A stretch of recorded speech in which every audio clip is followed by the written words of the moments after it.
All right, greetings and welcome back to another powerhouse episode on the Power of My Identity podcast. It is your girl, Dr. Orobosa here, and I'm super excited for today's episode. This is our first live episode, so if you're tuning in on our Spotify, Apple Podcast platform. You can also see us live on YouTube if you want to see the face behind the voices today. But I'm so excited for today's episode. We are talking about imposter syndrome, and it's kicking off a series of what I'm titling "What Our Parents Didn't Tell Us." And I think this is a candid conversation that we all need to have because there are some things in our lives that we're wondering, like, what if our parents would have told us this? How would it help prepare us to be for adulthood? So joining me in the conversation is a very special young lady. She goes by the name of Joy Osahon. If you may know her, she goes by Speak with Joy on Instagram and all other social media platforms except for LinkedIn. She goes by Joy Osahon. That's a professional networking platform. But I'm super excited to have her today. But before we jump into the conversation, you know that I had introduced a new segment called Boss Quotes. And today's boss quote is definitely coming from my book, which is titled Be Bold, Be Confident, Be You, a motivational guidebook for shattering the fear ceiling. And it is titled as, or goes as this. Don't be afraid of your destiny, as you are pre-designed to win and you're determined to win. And I think that quote is so influential for today's conversation because we're talking about imposter syndrome. And as a woman of color, as a woman of African descent, it's a concept that or a thing that we do go through. And I know that sometimes it kind of inhibits us on thinking about being excited of our destiny. And so I can't wait for the conversation with Joy today. And she is also sponsoring today's episode. So I want to bring up her slide about her coaching program, which is titled Speak with Joy. And Joy is on the screen. Hi, Joy. So Speak with Joy, and it goes as, are you ready to speak with joy in your life? If you answered yes, this is the time to get connected with Speak with Joy. Joy Osahon created Speak with Joy to empower and equip women, youth, and young adults to speak with joy despite life circumstances. And particularly, she specializes in the area of faith, purpose, and relationships. She launched this consulting and coaching firm in earlier on this year, and she's really dedicated to helping both men and women who are unclear about their next steps in life, whether it is career-based or purpose-based, even to gain clarity or even just to outline what are your next steps. Joy can definitely help you. So I think she is only right for us to have her talk about imposter syndrome. And Joy, let me officially introduce you. Welcome. Thank you for having me. I'm so excited about this conversation. Yeah, it's a pleasure to have you in the PMI guest chair. I'm so excited. And so I always like to share with our guests how I know, or our listeners rather, how I know about our guest. And I met Joy a few months ago through my best friend, Osa. So, Osa is a resident guest at the PMI platform. But I was creating a business conference for women in Zimbabwe. And I was looking for a speaker who can come talk to them about public speaking and using that in their career journey. And also, without a doubt, came up with Joy. She's like, you got to talk to her. She's great. She's definitely going to get your ladies right in Zimbabwe. And she did just that. She beyond delivered. And I'm so honored to have her join me back on the Power of My Identity podcast to talk about imposter syndrome, because Joy is a Nigerian American and both of her parents are Nigerian. So without further ado, Joy, let me start off by asking you this question. Tell us what it was like growing up as a Nigerian American in a Nigerian household. That is such a loaded question. And the reason I say it's loaded is because growing up, I remember in high school, I was so confused. I was confused because I would be in school and I would do whatever I wanted. I don't want to say I did whatever I wanted, but I was acting like I can do whatever I want, knowing that whenever I would go home, there was structure, there was order. My parents were extremely strict. And I was like, wow, I want to be like everybody else that can just go out, that can just party. But with my parents, they were like, absolutely not. And, one of the funny things I always tell my friends now, but I mean, of course, when I was in high school, it wasn't funny, but I remember my mom would constantly say, we are not Americans. So I'm gonna need you to stop acting like it, okay? Because there were so many times that I would really just challenge my parents and just say, well, why? Like I want to go here, I want to go there. So it was just one of those things that just looking back, I'm like, how did I survive? But then I got involved in high school, which helps. But of course, being Nigerian and being a woman, there was a lot of there was a lot of walls, right? Like I couldn't do things by myself all the time because I was a woman and all these other things. And my parents were overly protective, which I'm thankful that they were. But just growing up, it was just one of those things where it was like, I knew for a fact that I came from a Niger household. There was never a question. There was never a doubt on that. But again, I think the way I'm talking, it's like it was all negative, but there was a lot of fun. There was a lot of joy. There was a lot of comedy because I would go to school, and I remember my senior year, we would myself, my family friend, and my cousin, we would just speak broken English a majority of the time, and our friends would just laugh, and our friends would find it to be really fascinating. So it was such an interesting time. There's a couple of things that I had to unlearn as I got older, and I realized on my own, this is probably not the best or healthy way to raise us, but other than that, it was great. Yeah, I definitely am in agreement with you about some things that we had to unlearn. And I think that's what kind of ignited me to create this series of what our parents didn't tell us. Because although we love our parents, and I can relate with you, and growing up in like a household that you feel like, you know what, it is in the US, but at the same time, you're in Nigeria. Like when I went to my dad's house, I was in Nigeria. There was no difference outside of just the location was in the United States of America. And so many of those principles that they taught us, we do use it in our everyday life for the good parts, for the most part. But there's some things that we had to unlearn. And this concept of imposter syndrome is one of them, because so many people I have conversations with, especially young women. And when I talk about things of influence or just going after purpose, they're like, oh, I'm not sure. Should I do that? Is it going to work for me? And I'm like, yes, it can if you believe. So I'm super excited for us to dive in. But I want you to tell them a little bit about your journey and your business as a life coach, because I'm telling y'all, I didn't bring anybody just to have this conversation. I brought an expert. And so, Joy, if you could tell us, what is it, your journey of being a business and just a life coach, and how you got into that business rather? So it's so interesting because I, of course, launched coaching probably about a month ago. It was in July. It was July 25th. But even, if somebody was to go on my LinkedIn, they realized that with all of my journey, when it came down to work, it was very people facing. So I was always supporting, whether it was students, just whether it was trainees, whether it was adults, or even if it was children. I was always helping them get clarity. I was helping them set goals. I was helping them really, even focusing on actually gaining confidence. Mhm. And I realized that this is something that I've been doing for over 10 years. And I just realized, like, you know what? Why am I limiting this to honestly work? I can do this thing really just outside of work. So I made a decision to kind of step out on faith. I was scared. I'm going to be honest. I like to be very transparent.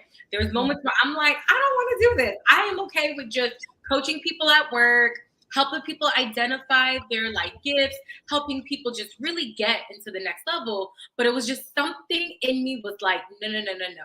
You need to stop playing it safe. So when I made a decision to actually begin to launch, I was so focused on people getting clarity, right? So I think, when it comes into coaching, there are an assortment amount of coaches, right? There's a financial coach, there are business coaches, but I think the reason why I chose life coaching is because so many people have all of these vast goals and they really feel stuck and they're like, wait a minute, I don't know what to do. Well, you shouldn't focus on these goals yet because you have some things that you need to deal with now. And so I noticed that as literally a common theme in my when it came down to work with all of the clients I was working with. I'm like, wait a minute, you want to pass this training program in tech, but you have to change your lifestyle. You have to change your habits. And once they began to trust me and they started taking on those steps, opportunities started to arise, right? So I just always had a passion for serving people, empowering people, and I was just tired of just only I was tired of only doing that between the hours of 9 to 5. And I'm like, I'm gonna do this literally forever. And so I made the decision to coach. And I think it's one of the best decisions I have made.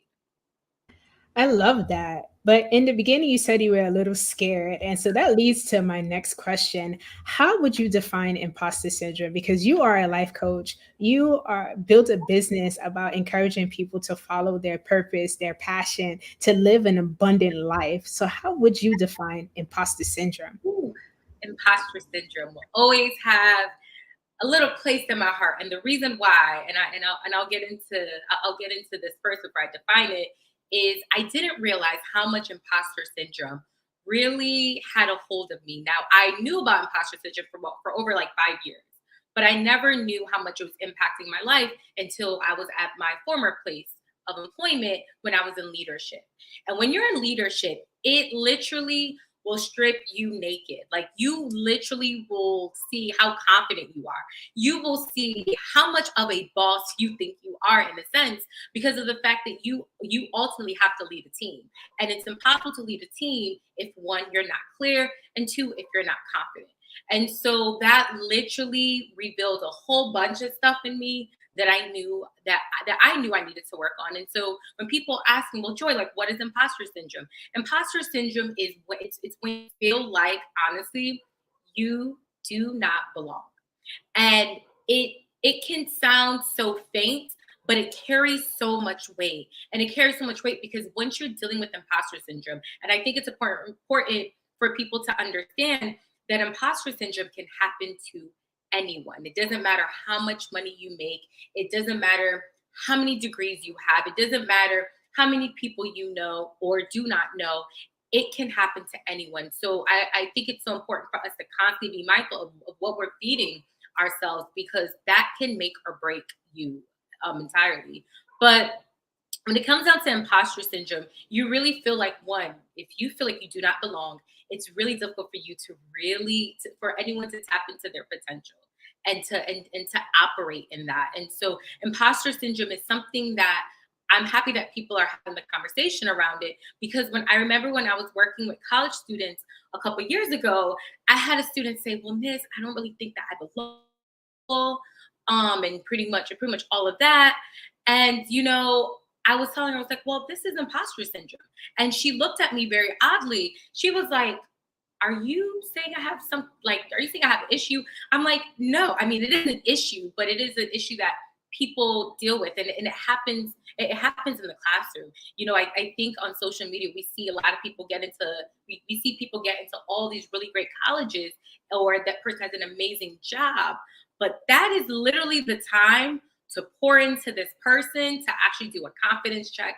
Because once you are in the actual environment, that is when you're tested the absolute most. So I'm excited about this conversation because I wish somebody told me about imposter syndrome in high school. But unfortunately, it wasn't the talk years ago. So I'm happy it's the talk now.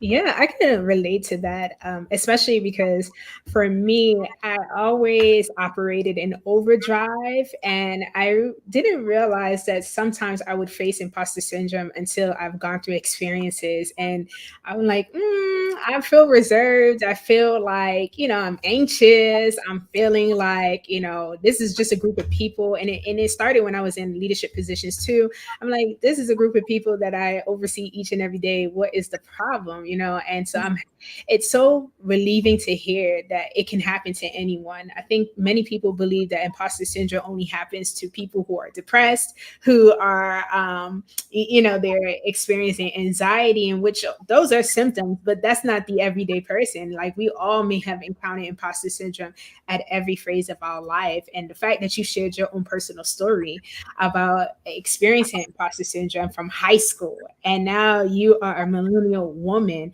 And so my question to you is, how did you overcome or even use imposter syndrome to shape the woman that you are today? Yeah, that's a good question. So I think one of the things is I am an advocate for therapy, right? Because we have to remember that when you're dealing with imposter syndrome, it really doesn't come out of anywhere, right? Like, it doesn't come out of thin air. It's typically tied to either a experience that you've had, or for some people, if you face a level of rejection, that can also have an impact on that. So in therapy, and also I had an amazing supervisor when I was living in Jersey, and I was working for like a nonprofit that was focused on tech.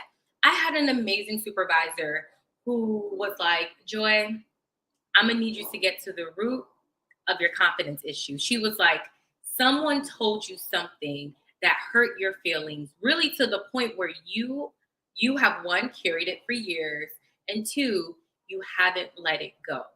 And I could not help but to think about during undergrad, no, it was actually during grad school. I was working a job, and there was this lady who made my time there bananas. Like, literally, I was going crazy because she was just so much. And I remember dealing with that. I remember calling my mom, crying and telling her, wow, she's making my like time here so hard. Why is this happening? And I'm like, and mind you, like, I wasn't crying cute tears. I was bawling like tears and snots and everything. And I remember my mom was like, you know what, Joy, welcome to the real world.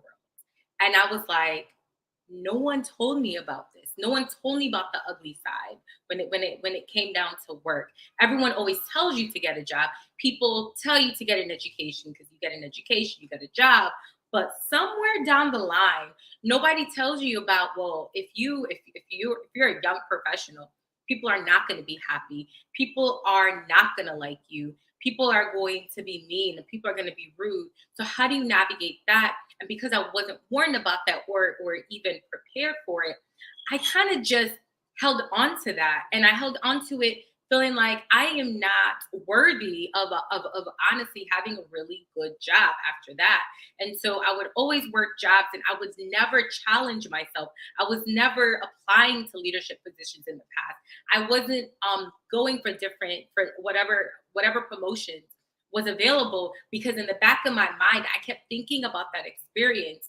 And so it is one of those things where getting to the root of it, it's so important. And then I think, of course, for women, and we struggle with this a lot, is confidence, right? Like, you have to make sure that you are bigging yourself up, one, but two, checking your circle. Your circle has to speak life to you. And by life, it doesn't only have to mean like, wow, Joy, like, you're doing a great job at work. It's like, Joy, I love your fit, girl. You are killing it in them braids, or whatever the case might be. Because confidence is it's such an important factor that is very often overlooked. And when you compare the workspace with men and women, if a man is not equipped or qualified for a particular role, he's still going to apply for it at that job because he has confidence. Women who may even be equipped, she has the experience, she has all the certifications in the world, she's going to say, I don't think I'm ready for it. Or, you know what? I'm just, like, I'm not even going to bother or try. And the issue is a confidence issue. So I think it's about really making sure that you are confident, right? Like, making sure that you are pouring into yourself. And it could even, I'm a big believer of affirmations, one, but also two, writing things down, like even on a sticky note and posting it on the wall. Like, I have a wall in my bathroom, and it's right by the mirror. So as I'm getting ready for the day, I'm putting my makeup on, but I'm looking at it and I'm internalizing it. And when you internalize things, you tend to operate in it. So I do think that those are some of the ways to actually address. And then also one last thing, which may seem very like petty, but sometimes you need to forgive the people who've hurt you and let them go. Because sometimes if you hold on to people that have hurt you, whether it's personal or even professional, you'd be surprised how much you end up carrying that with you just in the next job, or if it's in a new group of friendships, right? So learning to heal and letting them go and letting the situation go, and just even showing yourself grace and people graces. I think it's essential. And these are like really small nuggets that once I started to incorporate, I'm like, okay, this is it. And then also doing things that make you feel good about yourself. You Yeah, know? yeah, I definitely agree with you. And honestly, to your point, I didn't recognize how important it was to have a support circle and both professional and personal circle of people who root for you. Like, I really did not understand the value until I hit like 30 and I had relocated into a area I was not familiar with, and I had to be dependent on getting to know people to help me just navigate this new environment. And it really allowed me to clear house with people of my past, and to the point of letting go, right? Because, these are people that, for the most part, if you're like me, if I allow you in my circle, it means I really care about you, And the fact that you have to let go of people you once cared about, and because they're not just supporting you, they're not rooting for you, they're not just adding value to your life. Many people may feel that that's a selfish thing, but I'm happy that you spoke on that, because that is a part of developing your confidence, And I think confidence is a major factor in why many people experience imposter syndrome, because they don't feel confident that they can do something.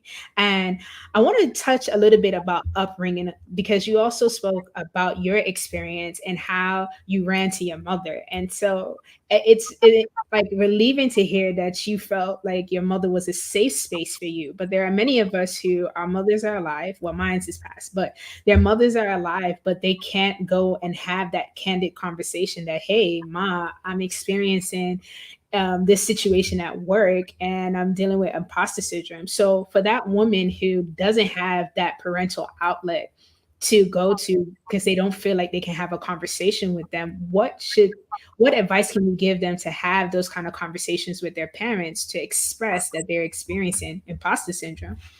Yeah, I think one, and especially for anyone who is coming from an African household, when you say imposter syndrome, the parents will just be looking at us like, what is that? Like, you're making an excuse, right? Because there's this level of excellence that is tied to being African, right? And that is good in a way where we tend to excel and we tend to do more than what is asked for, but it can also be harmful because if we're not the top in the class, there's always an issue with it. And when there's always an issue, it creates doubt, right? And when you create doubt, because again, imposter syndrome is when you don't feel you are worthy. And if you don't feel you're worthy, you are going to say, well, you know what? I don't even think there's any point in trying because I'm not going to be the actual top in the class. But what I will advise someone to do is you have to be very candid and real with how you're feeling, but also be ready for the possibility that honestly they may not understand. And that is the hardest thing to grasp, because if you look at our parents' times, they're so used to still pushing through. It doesn't matter if they were afraid. It didn't matter if they were, doubtful. Or I'm not gonna lie, just there are adults that are like they literally played it safe because of fear. Because there are parents out there that never went above and beyond and was using things as an excuse. Oh yeah, I want to do this, but hey, I have to make sure the home is in order and all of these things. But in reality, it could be a little bit of imposter syndrome. But what I will say is, like, when you are having those candid conversations, have those candid conversations and say, listen, I'm scared. Like, you have to identify specifically what you're feeling. You can say, I don't know if I'm going to do well. And if that is still a cover up, get to the root. I do not think that pretty much I am equipped to do this the right way because of lack of resources or whatever the case might be. Or you can say, listen, I'm comparing myself for everyone at work. Everyone went to Harvard or Yale, and I went to a state school. Like I think we have to be very specific and honest when it comes down to how we articulate how we feel about ourselves, but also be ready, of course, like I'd mentioned, sharing that isn't always going to be welcomed. Like, wow, I didn't know you were feeling this. I'm sorry, like you're amazing. It doesn't automatically mean that you're gonna get the outpouring of the love, of the grace, of the support. Because I know now, like if I call my dad and I'm like, I don't really think I can do it, he's like, nope, nope, you eat like Joy, you can do it. Like he always says that now, but I do understand that if he doesn't, or if my mom doesn't, that's why I have a therapist that I get to work with to actually figure out how do I get to that place of confidence. So I do think that, I love family. I think family is important, but family is not the only source for us to get the confidence and the building from. So I hope somebody finds comfort in knowing that. Like if you don't feel comfortable having those conversations, or if you're not ready to, there are professionals that, whether you want to go into therapy or even if you want to get a coach, right, that's going to help support you and help you grow out of that. Yeah, I agree. And I took so many points from just your statement there, and it leads to my next question. How does imposter syndrome impact other relationships? Like we talked about the parental relationship, but can imposter syndrome impact your intimate partner relationships, your spouse, your boyfriend, your girlfriend, people you just are friends of yours? Can you being or feeling like an imposter impact those relationships to the point where it can jeopardize whether those relationships can continue? Oh, absolutely. I think, of course, the most popular thing now is, dating, and we're all trying to find that special person. But it absolutely can, because imposter syndrome is really, when you think about it, it's pretty much a worth issue. So if you don't think you are worthy of a healthy partner, you are not going to act like you're worthy. And I think that when it comes down to when you're in a relationship, there's a whole bunch of insecurities that's going to blossom from that, right? Insecurities are going to lead to you asking questions. You're going to make many, many assumptions, so on and so forth. Like you may even begin to start arguments with that individual. But I also think even with dating, right? Like if you don't think that like you are worthy of being in a healthy dating experience, you are not going to show up walking into a date saying like, I deserve someone good. You're going to take the bare minimum, right? Just because of the fact that you are afraid of actually having someone that is going to treat you with value and treat you with respect. And even when it comes to platonic friendships as well, it's very similar to like the worthy thing. Like imposter syndrome is a worth issue. So if you don't think that like you are deserving of something, you're never going to have those levels of expectations for it. And you're going to operate as such. Like you're going to just let anyone say anything. You're going to let anyone do anything. And you're not going to have standards on pretty much how you show up in those settings. And I think that's like very important for people to know, because imposter syndrome, we see it manifest based off of how we show up. So you can tell when somebody has imposter syndrome in friendships or in intimate relationships. Just see how they show up. And when you see that they show up very hesitant, they are constantly questioning everything you do, you're gonna, like, literally the question sometimes is, who hurt you? Because someone hurt you for you to show up in that particular way. And that's one of the things when we think about imposter syndrome, we often only connect it to work. We only connect it to when we are going into our 9 to 5.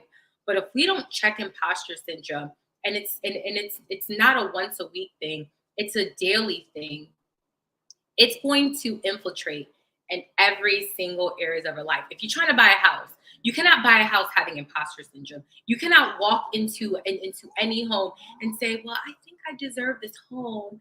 When you're trying to put a bid on this house, you need confidence to lock that house. If you want to get a car, you can't walk into a dealership having imposter syndrome, like, okay, I see a whole bunch of Benz. I don't know if I deserve it. You deserve it, sis, or bro. Like, I think it's so important. And I never realized how much it impacted every facet of my life until I really began to deal with it. And I'm like, I was just eating crumbs all these past few years. Nah, it's really time to eat the meat right Yeah, Joy, I'm happy you really explained it this way because just knowing your story and her bios in the description box, just how you evolved and you choosing you came from, and just coaching and life coaching came from you coming out of a bad relationship. And the fact that you're like, imposter syndrome is connected to a worth issue, it makes it so plain but easy understandable. It's easy for us to understand, especially as women of color. I think the dating game has changed a lot, and many millennial women who are not in relationships, and at this age, you would expect, according to our culture, that you'll be married, you will have your children by now. But the landscape for many of us, especially for those of us who decided to embark on the path of academia and in our careers, that I think that also has caused a lot of imposter syndrome in us women, especially women who show up confident each and every day. The aspect of just, okay, I'm this age, I'm single.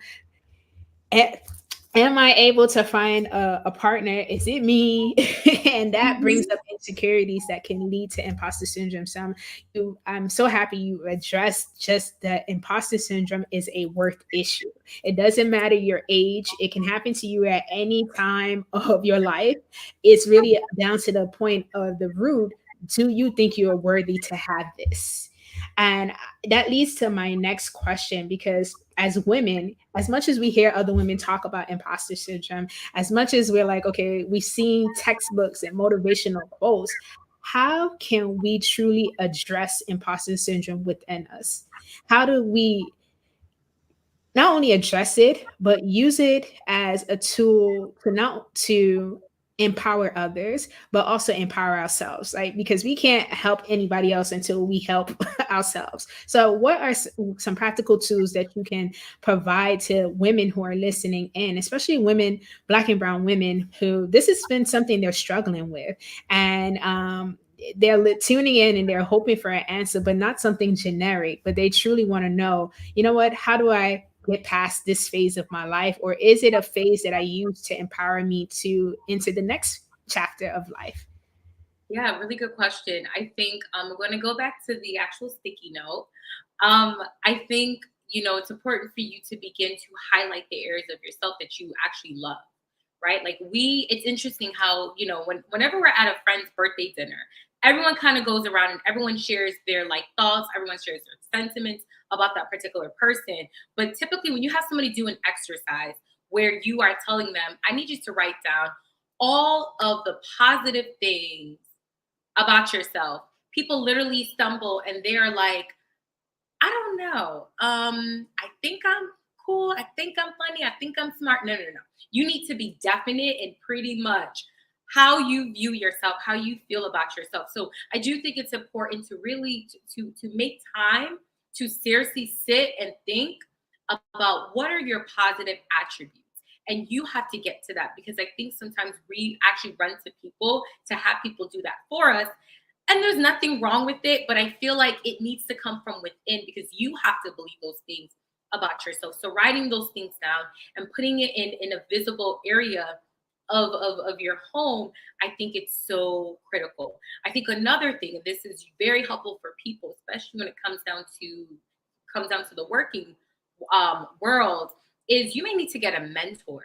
Mentorship is actually extremely important, and mentorship can be in various forms, right? So of course we have our mentors that like people know personally. You are meeting with them maybe on a weekly basis, monthly basis, so on and so forth. But there are people have become so creative nowadays, and I absolutely love that, right? Because we are not limiting ourselves. So if you need to join a group that is really geared on mentorship on whether it's confidence, mentorship for your actual field. If you're trying to write a book and you're a little nervous, you need to connect with other authors or other groups that empower people and actually give them the actual tools and the actual steps that they need to actually launch whatever it is they're launching, or to continue to grow in the capacity that whatever they want to grow towards. So I think connecting with a mentor, it's so important, because you will need those moments where you're like, I want to do all these things, but I don't know where to go. Or most importantly, I don't even know how to start,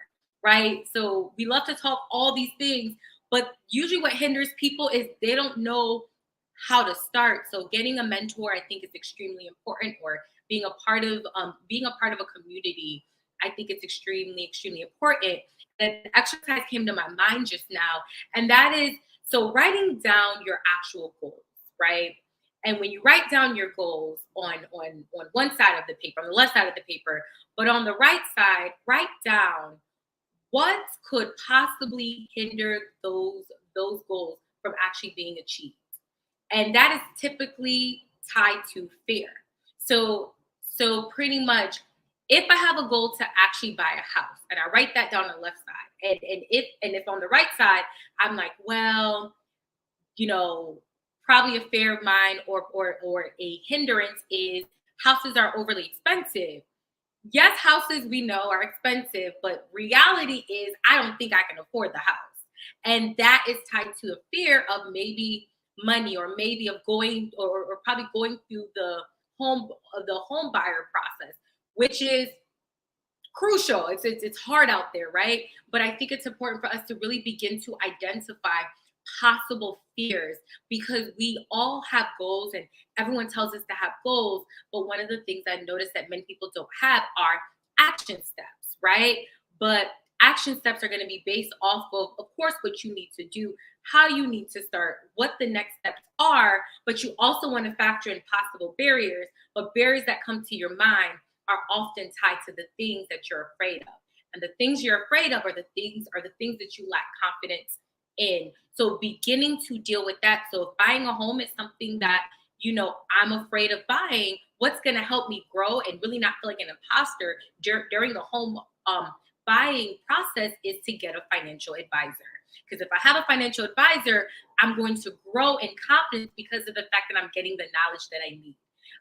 And then also, this probably sounds a little bit extra, but I'm a little extra and I like it. I have learned the power of clothes, right? The power of taking care of yourself. When you actually feel good about you, about your looks, about your hair, about your skin, about your clothes, I'm not telling you when to go in debt. Absolutely not, because I love to thrift. But I noticed that in the moments when I'm out and about and I have a nice outfit, I'm sorry, you can't tell me anything. I'm literally going into work like I'm getting everything done because I love how I feel. I love how I look. And notice how I didn't say I'm wearing these things because I want attention from everyone, but more and so about I love how I feel. So I think taking moments when you're pouring into yourself, it's the areas of yourself that you feel like you're lacking, this is the essential time to work on that. So if there's a woman out here who's like, you know what, I need to grow my edges. Like, listen, try every oil in the world, because you will be surprised. Like, once you try the right oil, and if your edges grow, nobody's telling you anything. The way you show up can be very different, very new. People end up changing their styles because of the fact that they've gotten to spend more time with themselves. And by spending time with yourself, you show up differently. So I do think, like, yes, like working on those things about yourself internally, it's important, but externally, it's important as well. Because as women, like, we are visuals, right? I think we always talk about men being visuals. Women are visuals, because if we weren't, like, we wouldn't shop as much as we do. We wouldn't invest in all of the external things, just as much as we do. So I think, like, once we just start to pour into ourselves like that, you'll be surprised. You will be surprised how those little things can just change a whole lot of stuff for you. I'm laughing so hard here. Joy said, "Look, you missing edges. That's all right. That's all right. try and try and try again until you find the right combination or elixir that will gather your edges. Exactly.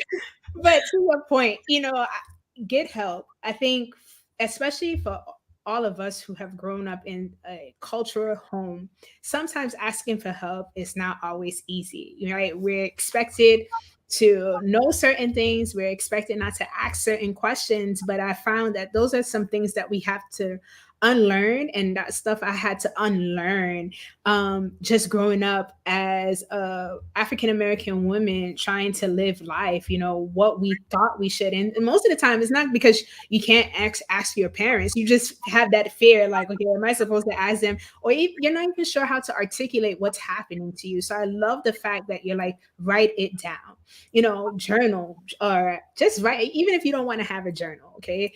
Just write down your thoughts, write down who you aspire to be, how you will show up in life. I think those are very vital pieces of advice to give any woman, because it's just like, yeah, we've all gone through these challenges, or we're still going through these challenges. But what helps us get through is being able to see ourselves in, I would say, a great position, see ourselves in the way where we feel good, we look good, you dress the part, and you don't have to spend thousands of dollars to dress the part. It's just about what you put on, and you're like, okay, I love how that looks. So take yourself out. I saw Joy over the weekend, you did like a self-care trip, you just travel out of town, and that's really why I really love just speaking with you and connecting with you, because you're showing us women that, enjoyment and living life doesn't always have to be dependent on somebody. You can just take yourself out, you can shop, and it doesn't mean that you don't want to be in Yeah. the company of someone. It's just that,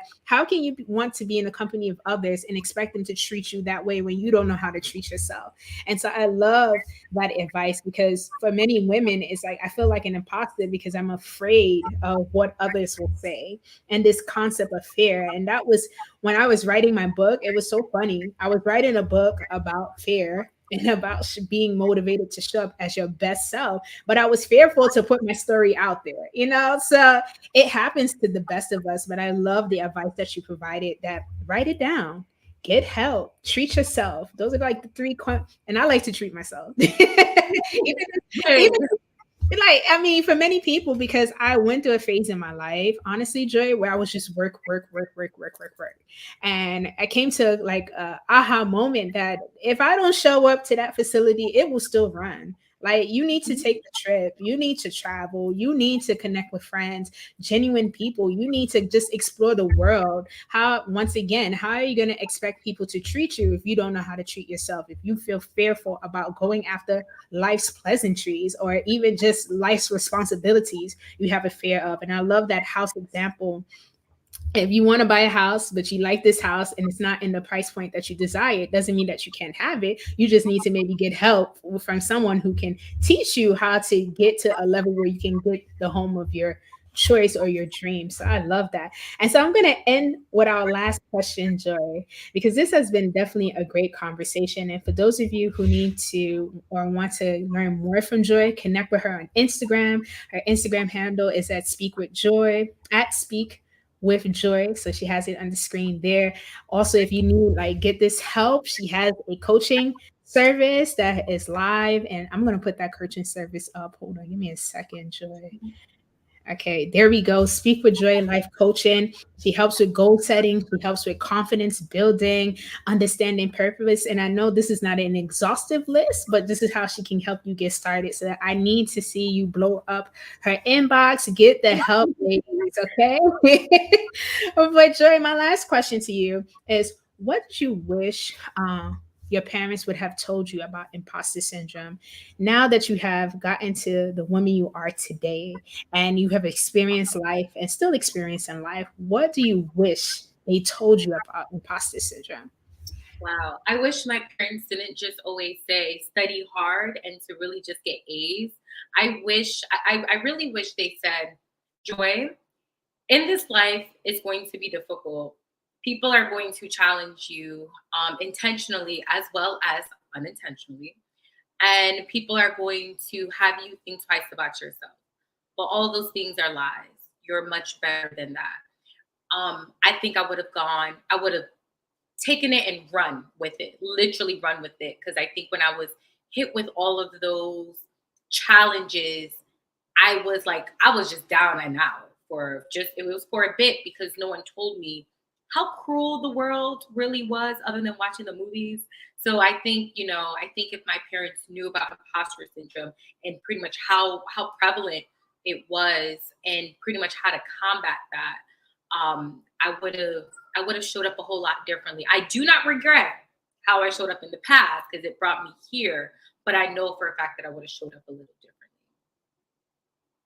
I love that, Joy. And that is just a great way to end today's segment. So, once again, thank you all for tuning in to the first live session of the Power of My Identity podcast in our series that we're calling What We Wish Our Parents Told Us. Today, we focused on imposter syndrome. Please connect with Joy at Speak with Joy on Instagram. She's also are you on TikTok, Joy? Well, let them know where you are. Let them Yeah, know. so I was on TikTok, but I rarely use my TikTok, so I don't even like that. But you can also connect with me on LinkedIn at Joy Osahon, and then if you have Twitter, you can hit me up on Twitter at Speak with Joy. Yeah, I love it. I love it. And on Instagram too, she does like midday affirmations. So definitely follow her. She's so amazing. And I am just excited that she said yes to me. Definitely share, definitely connect with us. Leave a comment in the comment section. We had a few comments up here and they were just in agreement with you about getting help. And as owning that I have a therapist, that I have a mentor, that I have a friend. So I appreciate that. And so until next time, ladies, for tuning in, definitely go out into the world and be bold and shine. Bye.